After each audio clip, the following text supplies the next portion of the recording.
Hello, everyone. Thank you to Dr. Kelly and the Health Equity and Criminal Justice Track for having us present phase two of the VIP study. We are a part of the Health Equity Criminal Justice Lab. Our team was established and is based out of Vallejo, California. My name is Annika, and my role was a graduate research associate and community coordinator for phase one of the Vallejo Impacted Police Practices Study, also known as VIP, during my MPH. Now I'm a program manager of the Health Equity Criminal Justice Lab. And hi, everyone. My name is Jasmine Chisley. I'm a researcher and data analyst at the HECJ lab, and I am also a Vallejo resident and a recent Toro alumni. We recently had the privilege of presenting this phase of our research at the annual conference hosted by the Academic Consortium of Criminal Justice Health, and we're looking forward to sharing our findings with you. We wanted to start with our land acknowledgement. The city of Vallejo exists on the ancestral and unceded territory of the Confederated Villages of Listron, as well as Karkin, Muwekwa, and Potwin peoples. We recognize how forced removal and genocide are constructed into today's social systems, which continue to impact the generational health of natives. We support reconciliation through practices of responsibility, reciprocity, respect, and relationships, as all of us remain accountable towards upholding Indigenous sovereignty of the tribal nations, federally unrecognized Indigenous peoples, and urban natives of our region. We also want to do a labor acknowledgement where we honor the legacy of the African diaspora and the Black lives, knowledge, skills, and labor stolen due to violence and the evolution of white supremacy culture. We acknowledge that much of this country's essential structures would not exist if it wasn't for the free enslaved labor of Black people, and that many people of African descent are still being met with violence and killed today for simply existing.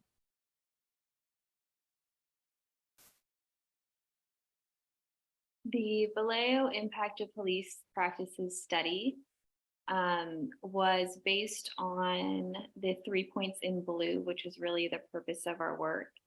The extent and impact of exposure to police violence on human health and well-being is not well studied, particularly in Black and Brown communities. Growing evidence suggests that exposure to police violence can have toxic effects on physical health through stress sensitization and mental health by increasing symptoms of depression and anxiety. And that there is also increasing evidence that violent policing practices in Vallejo are leading to more instances of police abuse and civilian deaths relative to neighboring counties. The Health Equity and Criminal Justice Lab assessed exposure to police violence in a cross-sectional sample of the Vallejo, California community and examined the relationship this exposure has had on health and well-being outcomes.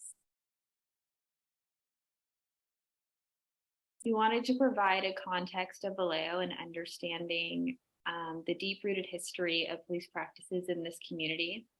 So in the center, you see an image from NBC Bay Area's investigative unit that compared Vallejo with its next door neighbor, Richmond, a city with similar population and high violent crime rate. But Vallejo Police Department's per capita rate for shooting deaths is more than 4 times higher than Richmond's. In the time Richmond officers killed 3, a per capita rate of 2.9, Vallejo Police killed 16 people, a per capita rate of 13.8.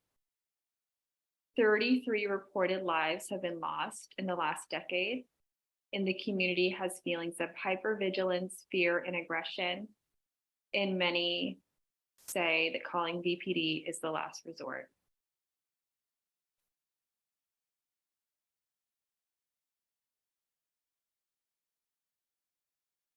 We wanted to emphasize in detail the impact of the Vallejo Police Department. In Vallejo, as you can see at the image on the top, there is a fairly even distribution with 125,000 as the estimated population, 30% white, 25% Asian, 22% Black, and 20% Latino, whereas the VPD 114 officer department does not mirror the same demographics. 70% white, 11% Hispanic, 12% Asian, and 7% Black. Now, to better understand the most recent history of VPD, in 2018, 49% of the 2,315 people arrested by VPD were Black, according to the FBI report. And in 2019, there had been 1 month of 24 plus lawsuits. And since 2003, there's been $15 million to settle suits. The image in the center shows the amount of which officers that were involved in non-fatal and fatal shootings of the time of 2000 to 2020. This details the quantity of these shootings and the type. Fully shaded guns indicate fatal shootings, and the lightly shaded gray guns indicate non-fatal shootings. To further understand how VPD compares to other police departments, their rating in the National Police Scorecard, VPD has killed more people per arrest than 97% of the departments.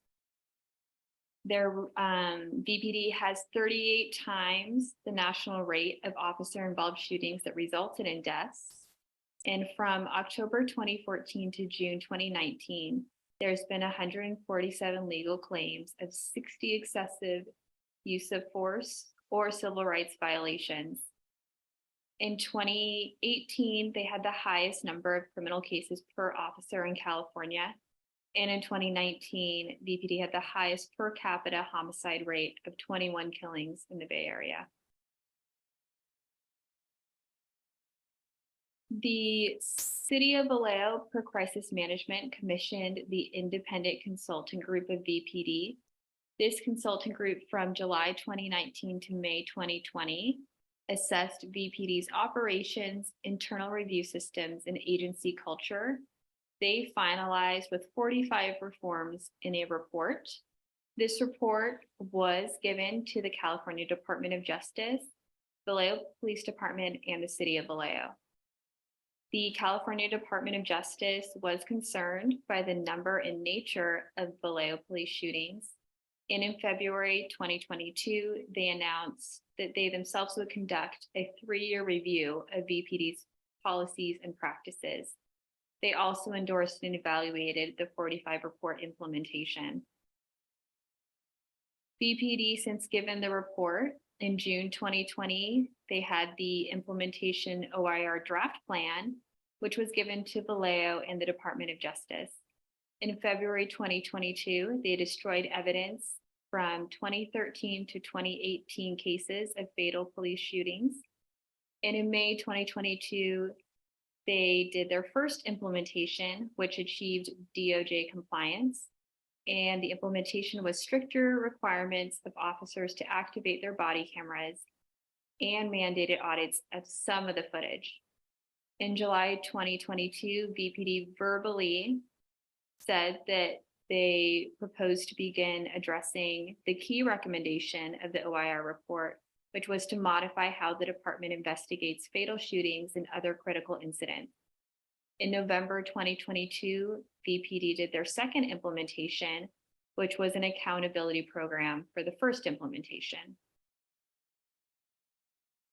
Since then, there's been a total of 2 out of 45 of the reforms in 3 years. That has been a detriment to mental, physical, emotional health, as well as the lives of the Vallejo community. This is clearly a system issue, a shared impact of public government and city system agencies that have neglected accountability to Vallejo community members. These are the 3 goals of our larger VIP study. This analysis for this presentation in regards to phase 2 focuses on the qualitative portion on our research project that focused specifically on the top goal, which was to assess the quality of police interactions and expectations of police interactions in the communities of Vallejo and Solano County. For the larger VIP study, or phase 1, our recruitment consisted of the CBPR approach, as well as survey content and delivery, and we had mental health services in place. We recruited through 8 community organizations of Vallejo that you can see on the image that helped recruit 18-year-olds and up, adults who may have had interactions with BPD. The survey was distributed to 5 zip codes of Vallejo and neighboring cities for not only those that are residents of Vallejo, but we wanted to also have data from those that may have worked in Vallejo. They were self-administered surveys, and they were through either the organization's direct email, website, Facebook, or Instagram, and you could access the survey through a QR code and hyperlink. Our data collection was from February 2021 to June 2021, and participants were provided a link to the survey that was hosted on Qualtrics. The flyer to the left is exactly what we had our organizations redistribute, as well as what we printed out for the public. There was informed consent obtained, as well as an incentive that every 50 subjects had a chance to win a $250 Visa gift card. The survey consisted of a self-reported 111 item questionnaire of quantitative and open answer. There was 520 survey response participants, and 314 participants completed the survey with viable data. And so from the quantitative data, we want to emphasize the inequality in exposure to police violence in the city by comparing its zip codes. So we have North Vallejo here, South Vallejo, East Vallejo, and Mare Island. And we used the police practice inventory scale, measuring police encounters that lead to negative experiences, such as personally experiencing or witnessing the following: a police hitting, punching, or beating an individual, pulling out a gun or weapon, or experiencing the other end of the spectrum where police don't show up when called for help. And consistent with this study, exposure to negative police practices are higher in our 2 zip codes right here that are predominantly communities of color and of low socioeconomic standing. And we had one qualitative question in our larger VIP study to gain a better understanding of what is happening outside of the numbers we see. And the qualitative question they answered was, please tell us in a few words what happened during your most memorable encounter with the police. This can be a good or bad experience. And in terms of participant characteristics of those who responded, we had a fairly young sample. Half were between the ages of 18 to 35 years old. And roughly half of those responses came from our 2 priority zip codes previously mentioned. And 31% had an equivalent to a high school diploma, while at least 40% had an associate's degree or some college. And to the left, you can see a breakdown of the racial ethnicities of our survey respondents. So we had a total of 140 participants answer this qualitative question. However, we excluded responses that reported encounters explicitly not occurring with BPD, which totaled 9 excluded responses, leaving us with 131 responses to analyze. And unlike coming up with a hypothesis and then trying to prove or disprove it, we used the grounded theory approach to our qualitative study, where the theories uncovered are derived directly from the data to more accurately represent the real world participants in Vallejo specifically. Then we used axial coding to break down participants into positive, neutral, and negative encounters. We had 30 positive responses, 19 neutral responses, and 82 negative responses. So negative responses highly outweighed positive responses in frequency for this study. And when we did axial coding based on what happened in that encounter, we analyzed the descriptions of VPD procedures and also the impact the experience had on each Vallejo resident.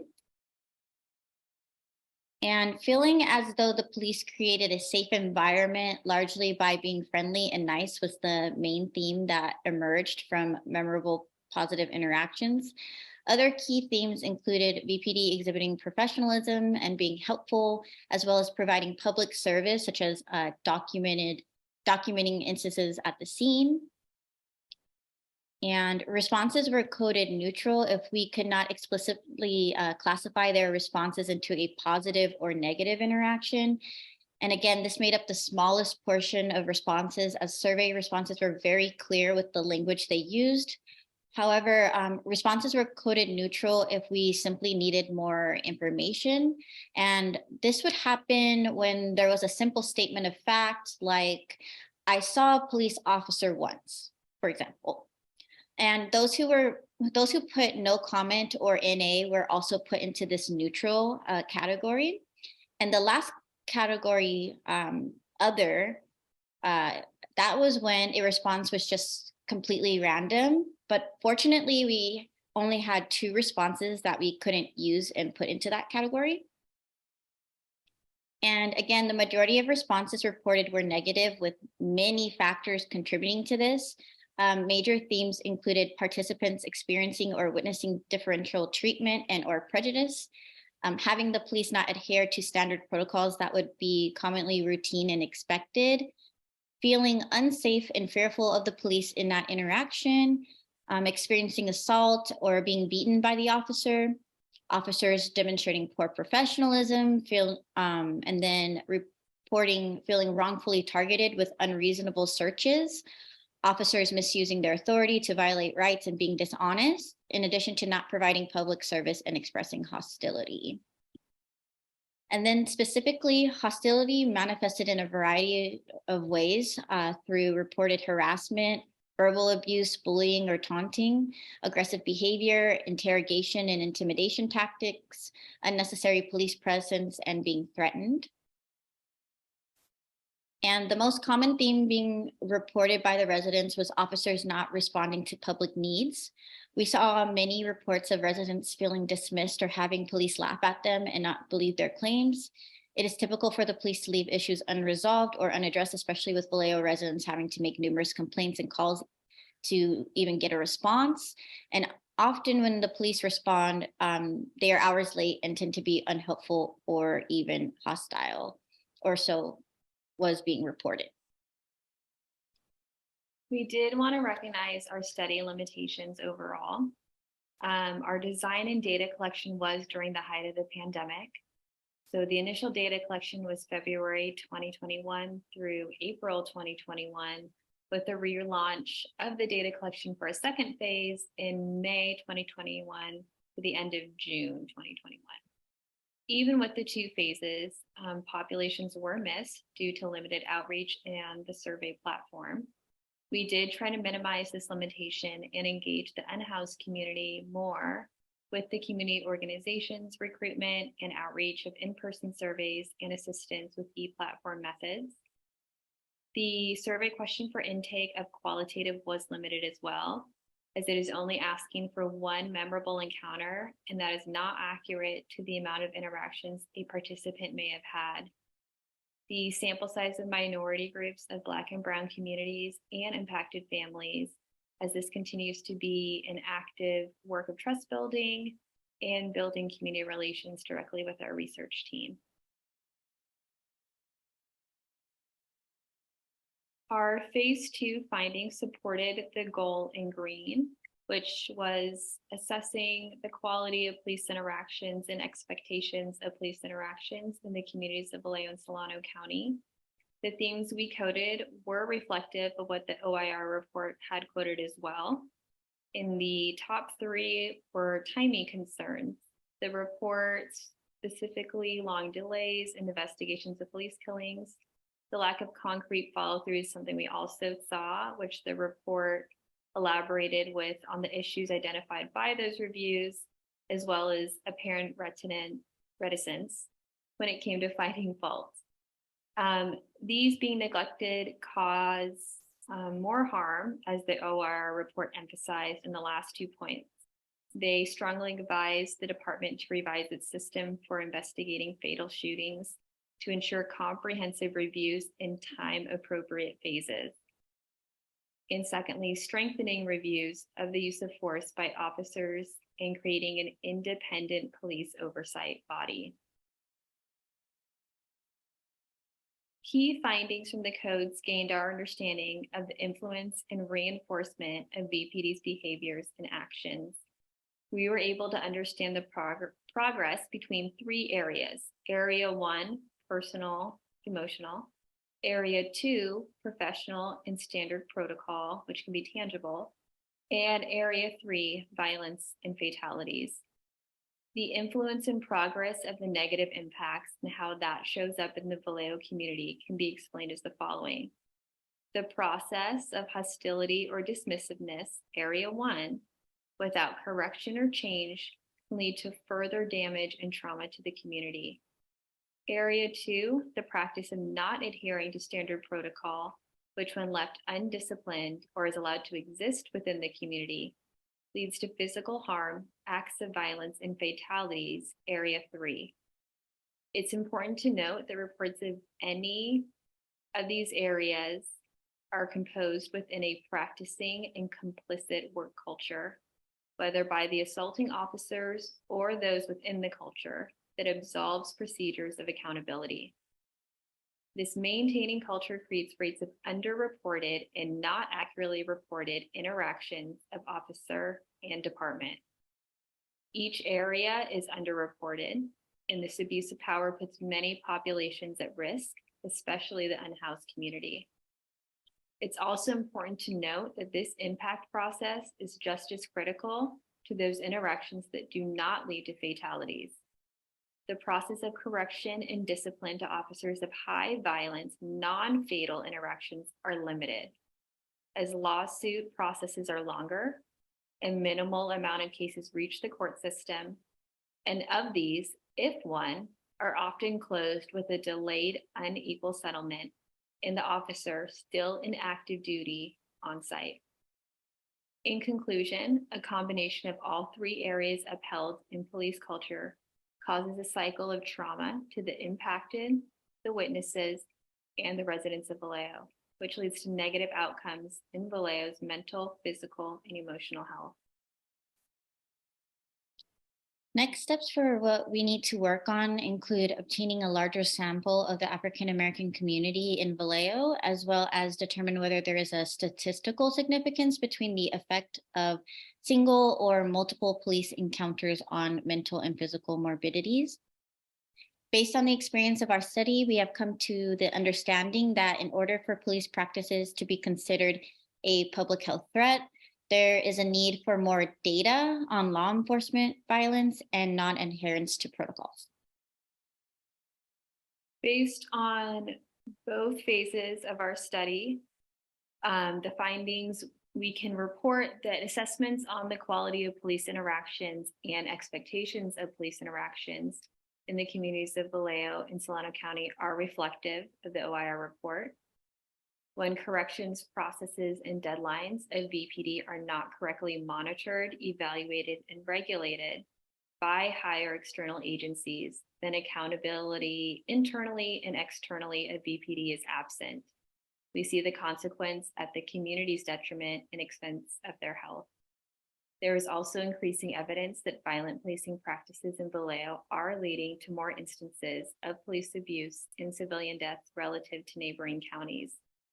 In conclusion, the collective VIV study further supports the importance of identifying police violence as a national public health issue. This is our reference page for those that are interested in the National Police Practices statistics. We put their web address as well as their Instagram. We would like to close on our why with this dedication page. This work is dedicated to those lives who have been cut short by VPD, both that are reported and unreported, and to individuals and families who are impacted by state-sanctioned violence in Vallejo, California. Below are their names just from 1997 to now, and we would like to take a moment to honor them.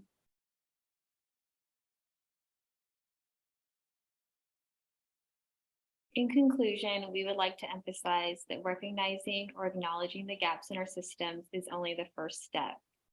We need to be reforming the systems that are not meeting the needs of the community and are not functioning in ways that are effective in preventing physical, mental, and emotional detriments in the community's health. Being actionable is important because we share in these communities, which means that we are accountable to how local and larger systems are formed and how they function, as well as whom they impact. As public health and allied health professionals within this health equity and criminal justice track, our job is to protect the community. To do so, we understand that systems need to be transformed. We can do so by influence, as we are positioned to have opportunities to further progress these critical changes that can ensure systems accountability, responsibility, and commitment towards health equity.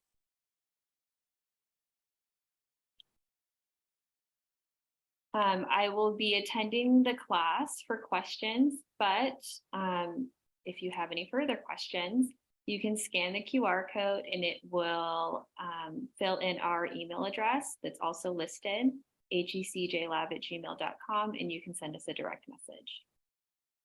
Thank you. Thank you.